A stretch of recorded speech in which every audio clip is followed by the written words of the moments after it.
1988,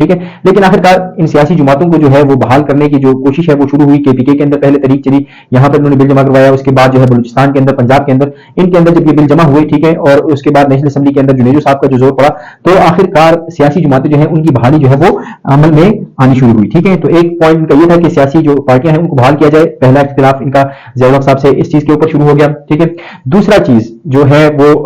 جب شروع ہوا تو یہ مارشل لا کا خاتمہ تھا, چونکہ مارشل لا جو ہے فوجی جو آپ کے قوانین ہیں وہ نافذ العمل ہوتے ہیں, اس کے اندر جو عام قانون ہے اس کو معطل کر دیا جاتا ہے. تو اس کے خاتمے کے لیے جو ہے جب تحریکیں چلی, ٹھیک ہے, تو ظاہر سی بات ہے ضیاء الحق صاحب جو ہے وہ فوج سے تھے اور فوجی قوانین جو ہے ان کو اس کے اندر چیزوں کو کرنے کی جو طریقہ کار ہوتے ہیں اس کو پسند کرتے تھے, کیونکہ اس کے اندر کوئی پوچھ گچھ نہیں ہوتی, کوئی اس کے اندر ہیومن رائٹس نہیں ہوتے, اس کے اندر آپ سے کوئی سوال جواب نہیں ہو سکتا کہ آپ نے کیا غلط کیا کیا صحیح کیا. ٹھیک ہے, تو خیر اس کی وجہ سے جو ہے دوسرا ان کا جو ہے اس کے اوپر جو ہے اختلاف جو ہے وہ بڑھنا شروع ہوا. ٹھیک ہے, اچھا اب جب مارشل لا کے خاتمے کی بات آئی تو آخرکار جو ضیاء الحق صاحب ہیں وہ اس چیز کے اوپر مان گئے کہ ٹھیک ہے اس چیز کے اوپر ہم عمل کر لیتے ہیں, مان لیتے ہیں اس کو کہ مارشل لا جو ہے اس کو ختم کر دیا جائے. لیکن مارشل لا ختم ہونے سے پہلے ایک اور کام کیا جائے. ٹھیک ہے, وہ کام کیا ہے, مارشل لا ختم کرنے سے پہلے 8ویں ترمیم کر دی جائے. ہمارے پاس جو 1973 کا کنسٹیٹیوشن ہے, ٹھیک ہے, 1973 کا جو ہمارے پاس کنسٹیٹیوشن ہے اس کے اندر ترمیم کر دی جائے. اور اسی کنسٹیٹیوشن کے اندر ہمارے پاس یہ مینشن ہے کہ اگر آپ نے ترمیم کرنی ہے, کوئی امینڈمنٹ کرنی ہے, تو 2/3 اکثریت سے آپ وہ امینڈمنٹ کر سکتے ہیں. یعنی 3 میں سے اگر 2 لوگ جو ہیں وہ یہ چاہتے ہیں کہ یہ قوانین جو ہیں بدل دیے جائیں یا ایسے قوانین بن جائیں, ٹھیک ہے, اور اس کے اندر کوئی ایسی شک نہ ہو جو کہ اسلام کی منافی ہو, تو وہ عمل کے اندر آ سکتی ہے. تو 8ویں ترمیم جو ہے اس کے اندر کی جائے 8ویں ترمیم. 8ویں ترمیم اب ہے کیا, 8ویں ترمیم ایک ایسی چیز ہے جس کے اندر آپ کے صدر کو وہ اختیارات مل جاتے ہیں کہ وہ وزیر اعظم صاحب کو کبھی بھی جو ہے گھر بھیج سکتا ہے. ٹھیک ہے, اور اس کی وجہ سے کافی سارے وزرائے اعظم پاکستان کے جو ہیں وہ گھر گئے بھی ہیں. آگے چل کر آپ کو اس کا پتہ چلے گا کہ کون کون سے وزیر اعظم جو ہیں وہ اس 8ویں ترمیم کا شکار ہوئے ہیں اور کیسے پھر یہ 8ویں ترمیم جو ہے وہ اس کو ختم کر دیا گیا. ٹھیک ہے, اچھا اب یہ 8ویں ترمیم جو ہے اس کے اندر صدر صاحب جو ہیں ان کو یہ اختیار مل جاتا ہے. ٹھیک ہے, صدر صاحب جو ہیں جو ضیاء الحق صاحب تھے ان کو یہ اختیار مل گیا کہ وہ جب چاہیں اور کسی خاص مخصوص حالات کے اندر پاکستان کی بہتری کے لیے جب وہ چاہیں تو اسمبلیوں کو توڑ سکتے ہیں اور جو آپ کا PM ہے, پرائم منسٹر ہے, اس کو کک آؤٹ کر سکتے ہیں, باہر بھیج سکتے ہیں, اسمبلی سے باہر نکال دیں گے, اس کی حکومت جو ہے وہ ختم ہو جائے گی. تو انہوں نے کہا ٹھیک ہے مارشل لا جو ہے یہ ختم ہو جائے گا, لیکن یہ اختیار میرے پاس ہونا چاہیے جس کی وجہ سے میں ان اسمبلیوں کو کنٹرول کر سکوں. ٹھیک ہے, تو خیر یہ 8ویں ترمیم جو ہے یہ بھی ہمارے جو جنیجو صاحب ہیں ان کے دور حکومت کا حصہ ہے, اس کے دور حکومت کے اندر یہ چیز ہوئی اور آخرکار مارشل لا کا خاتمہ جو ہے وہ بھی انہی کے دور کے اندر ہوا. ٹھیک ہے, 1 جنوری کو 1986 کے اندر آخرکار مارشل لا جو ہے یہ ختم ہوا. اور یہ مارشل لا ختم کرنے سے پہلے بھی اس چیز کے اوپر کافی سارا زور جو ہے وہ ڈالا گیا کہ مارشل لا جو ہے یہ ختم ہوگا, لیکن اس سے پہلے جو ہے 8ویں ترمیم ہو, اسلامی نفاذ جو ہے اس کا اعلان کیا جائے کہ اسلامی قوانین جو ہے وہ نافذ العمل ہو جائیں صحیح طرح سے.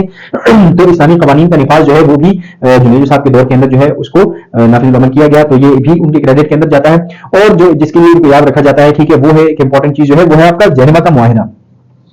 تو یہ جنیوا کا معاہدہ جو ہے یہ اصل میں رشیا جب آیا تھا افغانستان کے اندر, اور افغانستان کے اندر جو جنگ ہوئی, ٹھیک ہے, طالبان پاکستان نے ٹرین کیے, پوری دنیا نے ان کی مدد کی اور یہ افغانستان میں جا کر انہوں نے جنگ کی. اس کے بعد اب رشیا یہاں سے واپس جانا چاہتا تھا. ٹھیک ہے, رشین فورسز یہاں سے اپنا سارا نقصان کروا کر واپس جانا چاہتی ہیں, لیکن یہاں پر ہوتا ایسا ہے کہ ضیاء الحق صاحب جو ہے وہ یہ چاہتے ہیں کہ یہاں پر حکومت طالبان کو ملے اور طالبان یہاں پر پوری اسٹرینتھ کے ساتھ اپنی حکومت کو قائم کریں, اور جب حکومت کرنا شروع کریں تب جا کر جو ہے وہ روس یہاں سے باہر نکلے. ٹھیک ہے, تو جیسے کہ آپ لوگوں نے دیکھا کہ ابھی ریسنٹلی عمران خان کے دور حکومت کے اندر افغانستان کے اندر جو امریکہ تھا, امریکہ یہاں سے آخرکار واپس چلا گیا. ٹھیک ہے, کافی سال وہ یہاں پر پھنسا رہا, پھر آخرکار انہوں نے یہ سوچا کہ ہمیں یہاں سے چلے جانا چاہیے, اب ہمیں اور اس کا فائدہ نہیں ہو رہا. تو اسی طرح روس نے یہ سوچا کہ ہمیں اپنے ملک کے اوپر فوکس کرنا چاہیے, اور ہم جو اپنا اکانومی جو اپنی معاشی حالات ہیں وہ اسے بھی خراب کر رہے ہیں, اپنے لوگوں کا بھی نقصان کر رہے ہیں, اور ہمیں حاصل کچھ نہیں ہونے والا, تو ہمیں یہاں سے چلے جانا چاہیے. تو جنیجو صاحب کے اور ضیاء الحق صاحب کے اس میں اپنے ایک دوسرے کے ساتھ پھر سے اور اختلافات اس لیے آئے کیونکہ جنیجو صاحب جو ہیں وہ چاہتے تھے کہ ٹھیک ہے وہ یہاں سے چلے جائیں بغیر کسی شرائط کے, انکنڈیشنلی ان کا جو ہے وہ انخلا ہو جائے, اور ضیاء الحق صاحب جو ہیں وہ چاہتے تھے کہ ان کا انخلا ہونے سے پہلے وہ لازمی طور پر یہاں پر کوئی ایسی اسٹیبل حکومت بنائیں جو کہ پاکستان کے کنٹرول کے اندر ہو, پاکستانی ادارے اس کو چلا سکیں اور وہ اس کو پتلی حکومت کی طرح جو ہے وہ چلانے کی شاید سوچ رکھتے تھے. ٹھیک ہے, خیر 8ویں ترمیم ہوئی, جنیوا کا معاہدہ ہوا, مارشل لا ختم ہوا, اسلامی قوانین ہوئے, سیاسی جماعتوں کی بحالی ہوئی, یہ ساری چیزیں جب ہوئی, ٹھیک ہے, تو ظاہر سی بات ہے اس چھوٹے سے اسپین کے اندر 23 مارچ 1985 سے لے کر 29 مئی 1988 تک یہ ساری چیزیں جب ہو رہی تھیں تو ضیاء الحق صاحب تو ایسے خاموش بیٹھنے والوں میں سے نہیں تھے. اچھا, اور اس کے علاوہ اور یہ کام ہوا کہ 2 مرتبہ, ٹھیک ہے, 2 مرتبہ کابینہ جو ہے انہوں نے چینج کی. ضیاء الحق صاحب جب حکومت کے اندر آئے تو وہ چاہتے تھے کہ ان کی مرضی کے وزیر ہوں, مشیر ہوں, جو کام وہ کروانا چاہتے ہیں ویسے کام ہوں, لیکن جب یہ وزیر اعظم بنے تو انہوں نے اپنی مرضی چلانی چاہیے. تو اب ظاہر سی بات ہے کہ ایک نیام کے اندر دو تلواریں تو ہو نہیں سکتی, تو یہ اپنی مرضی کی وزیر مشیر چاہتے تھے, وہ اپنی مرضی کی وزیر مشیر چاہتے تھے, تو ایسے ان کے اختلافات جو ہیں وہ آہستہ آہستہ بہت حد تک بڑھ گئے. ٹھیک ہے, اور آخرکار جو ہے اس کی نتیجے کے اندر پھر 29 مئی کو جو ہے جنیجو صاحب کو حکومت سے برطرف کر دیا گیا. ٹھیک ہے, اسمبلیاں توڑ کر, اور نیا اعلان کیا گیا کہ اب ہمیں دوبارہ جو ہے ہم الیکشن کی طرف جائیں گے اور آپ نئے سرے سے اچھے لوگوں کو جو ہے وہ منتخب کر لیں اور آ جائیں حکومت کے اندر. اچھا, جنیجو صاحب جب حکومت کے اندر آئے تو انہوں نے بھی کچھ اعلانات کیے. ظاہر سی بات ہے یہاں پر حکومت کے اندر آنے سے پہلے کچھ اعلانات ہوتے ہیں. آپ اعلان کرتے ہیں کہ میں آپ کی بجلی جو ہے وہ 300 یونٹ فری کروں گا, 200 یونٹ فری کروں گا, لوگوں کو روزگار دوں گا, آپ لوگوں کی جو خواہشات ہیں جو مرضی ہے وہ میں کروں گا. تو اسی طرح سے جب الیکشن کے اندر آپ جیت جاتے ہیں, اسمبلی کے اندر پہنچتے ہیں, تو اس کے بعد بھی آپ لوگوں کے سامنے اپنا ایک منشور دیتے ہیں کہ یہ میرا نظریہ ہے, میں اس کے اوپر چلوں گا اور میں آپ کے سامنے یہ 4 چیزیں جو ہے 5 چیزیں جو ہیں 10 چیزیں جو ہیں ان کے اوپر عمل کروں گا اتنے ٹائم کے اندر. ٹھیک ہے, تو جنیجو صاحب نے جو 5 نکاتی پروگرام دیا تھا, ٹھیک ہے, 5 پوائنٹ ایجنڈا جو انہوں نے اپنا دیا تھا کہ 4 سالوں کے اندر میں ان چیزوں کے اوپر عمل کروں گا. اور یہ چیزیں اس لیے ہوتی ہیں کہ یہ اگلے الیکشن کا ایک پیش خیمہ ہوتی ہیں, جس کی وجہ سے آپ یہ کہتے ہیں کہ میں نے آپ سے یہ 5 وعدے کیے تھے اور ان 5 وعدوں کے اندر میں ان چیزوں کے اوپر عمل کر سکا ہوں اور ان چیزوں کے اوپر آئندہ سے عمل کروں گا, تو اس لیے آپ دوبارہ سے مجھے منتخب کر کے وزیر اعظم بنائیں یا مجھے اسمبلی کے اندر بھیجیں. ٹھیک ہے, اب وہ 5 چیزیں کون سی تھی؟ ٹھیک ہے, یہ چیزیں جو ہے آپ کے ایگزام کے اندر بھی آ سکتی ہیں, تو اس کو شارٹلی دیکھ لیتے ہیں اور اس کو سمجھ لیتے ہیں تاکہ آپ سے یہ بھولے نہیں. اب وہ 5 چیزیں جو ہیں اس کے اندر پہلی چیز کیا ہے؟ پہلی چیز اس کے اندر ہے کہ مستحکم اسلامی جمہوری نظام ہو. ٹھیک ہے, اب ظاہر سی بات ہے پاکستان کے اندر آپ رہ رہے ہیں, پاکستان کے جو ہے اسلام کے نام کے اوپر بنا ہے اور ایک اسلامی ریاست ہے یہ, تو آپ ایک غیر اسلامی حکومت تو چاہیں گے نہیں. ٹھیک ہے, تو آپ نے ظاہر سی بات ہے کہ پاکستان کے اندر ایک ایسا نظام, ایک ایسا جمہوری نظام قائم کرنا ہے جو کہ اسلامی ہو. ٹھیک ہے, اور جمہوری بھی ہو, جس کے اندر عوام کی رائے جو ہے وہ وزن رکھتی ہو, عوام کی رائے اس کے اندر شامل ہو. ٹھیک ہے, تو پہلا پوائنٹ ان کا کیا تھا کہ ایک اسلامی جمہوری نظام جو ہے وہ قائم کیا جائے. دوسرا پوائنٹ ان کا یہ تھا کہ بے روزگاری کا خاتمہ کروں گا میں ایسے مواقع پیدا کروں گا, انڈسٹریز بناؤں گا. اچھا, انہوں نے اپنے دور کے اندر یہ کیا بھی کہ اس سے پہلے آپ لوگ جو دیکھ چکے ہیں کہ ذوالفقار علی بھٹو صاحب کے دور کے اندر جو نیشنلائزیشن ہوئی تھی, قومیانہ ہوا تھا, تو اس کے اندر کافی ساری آرگنائزیشنز جو ہیں, انڈسٹریز جو ہیں وہ حکومت نے لے لی تھی. اس کا کافی سارا نقصان حکومتی لیول کے اوپر تو ہوا, لیکن ذاتی طور کے اوپر تو لوگوں کو فائدہ ہوا. اب یہ حکومت میں آنے کے بعد کہتے ہیں کہ میں بے روزگاری کا خاتمہ کروں گا, یعنی میں دوبارہ سے ایسی اپرچونیٹیز, ایسی انڈسٹریز جو ہے وہ لگانے کے موقع فراہم کروں گا لوگوں کو کہ لوگ باہر سے آئیں, اپنا پیسہ لے کر آئیں اور یہاں پر انویسٹمنٹ کریں. تو کافی ساری نیشنلائز چیزیں جو ہیں ان کے دور حکومت کے اندر انہوں نے واپس جو ہے پرائیویٹائزیشن کی اس کی, اور لوگوں کو یہ جب محسوس ہوا کہ اب ہماری چیزیں ہمارے اختیار کے اندر رہیں گی, تو انہوں نے دوبارہ سے انویسٹمنٹ جو ہے اس کی طرف بھی وہ گئے اور وہ اس کی وجہ سے جو ہے بے روزگاری کو کسی حد تک کم بھی کیا جا سکتا ہے اور کیا بھی گیا ہوگا یقیناً. ٹھیک ہے, اچھا, اور تیسرا پوائنٹ ان کا یہ تھا کہ ناخواندگی کو ختم کیا جائے گا, یعنی تعلیم کے اوپر فوکس ہوگا, اور تعلیم بھی کیسی, جس کے اندر آپ کے جدید سائنسی ٹیکنالوجی جو ہے اس کو شامل کیا جائے تاکہ پوری دنیا کے اندر جو دور چل رہا ہے اس دنیا کے ساتھ آپ کمپیٹ کر سکیں, اس کا مقابلہ کر سکیں. ٹھیک ہے, تو چوتھا پوائنٹ ان کا یہ تھا کہ بدعنوانی, رشوت وغیرہ جتنے بھی مسکنڈکٹ ہیں, ٹھیک ہے, ناانصافی, اس چیز کو ختم کیا جائے گا. کوئی بھی حکومت میں آنے کے بعد یا حکومت میں آنے سے پہلے پاکستان کے اندر یہ وعدہ نہیں کرے گا کہ میں رشوت ستانی کا بازار گرم کروں گا, مجھے ووٹ دو. ٹھیک ہے, یا اگلی مرتبہ مجھے ووٹ دینا کیونکہ میں آپ کے لیے رشوت کی نئی جو ہے راہیں کھول دوں گا. تو ظاہر سی بات ہے رشوت جو ہے, بدعنوانی جو ہے اور ناانصافی, اس کو ختم کرنے کے لیے انہوں نے کہا کہ میرے چوتھا پوائنٹ جو ہے وہ یہ ہے. پانچواں پوائنٹ یہ ہے کہ مضبوط دفاع ہوگا. ٹھیک ہے, مضبوط دفاع کا مطلب یہ ہے کہ آپ کی سیکیورٹی جو ہے, آپ کی نیوی, آپ کی ایئر فورس, آپ کی آرمی, ان کے اوپر جو خرچے ہو رہے ہیں, ان کے اوپر جو پیسہ لگ رہا ہے, ان کو جو ٹیکنالوجی پرووائڈ کرنے کی کوشش کی جا رہی ہے وہ ویسے ہی پرووائڈ کرنے کی کوشش کی جاتی رہے گی, تاکہ ہمارے جو دشمن ممالک ہیں, جس طرح کہ انڈیا ہے, اس کو ذاتی طور پر یہ ویسے دشمن سمجھتے نہیں تھے, کیونکہ ان کی جو کوششیں تھیں وہ اسی طرح تھیں کہ ہم ان کے ساتھ تجارتی تعلقات اچھے رکھیں, لیکن ہماری جو خارجہ پالیسی بنانے والے ادارے ہیں, ٹھیک ہے, یا وہ ہمیں ایسی سچویشن کے اندر رکھنا چاہتے ہیں کہ ہمیشہ ہم ایز اے سیکورٹی اسٹیٹ کام کرتے ہیں, ہمیں ہمیشہ امن و امان کا خطرہ ہی لاحق رہتا ہے. ٹھیک ہے, ہم کچھ بھی کرنا چاہیں تو امن و امان کی وجہ سے جو ہے ہم وہ کر نہیں پاتے. ٹھیک ہے, ہماری پہلی پرائرٹی جو ہے اپنی دفاع کے اوپر خرچ کرنا ہوتا ہے. تو انہوں نے کہا کہ ٹھیک ہے ہم دفاع کے اوپر خرچہ کریں گے. ٹھیک ہے, اچھا, اس کے علاوہ ہم ایک متوازن خارجہ پالیسی بنائیں گے. خارجہ پالیسی آپ کی کیا چیز ہے؟ خارجہ پالیسی آپ کی یہ ہے کہ آپ کے پاس لیٹس سپوز یہ پاکستان ہے, ٹھیک ہے, پاکستان سے یہاں پر آپ کے پاس جو ہے افغانستان ہے, یہاں پر ایران ہے, یہاں پر چائنا ہے, یہاں پر انڈیا ہے, یہاں پر جو ہے آپ کے پاس سعودی عربیہ ہے. ٹھیک ہے,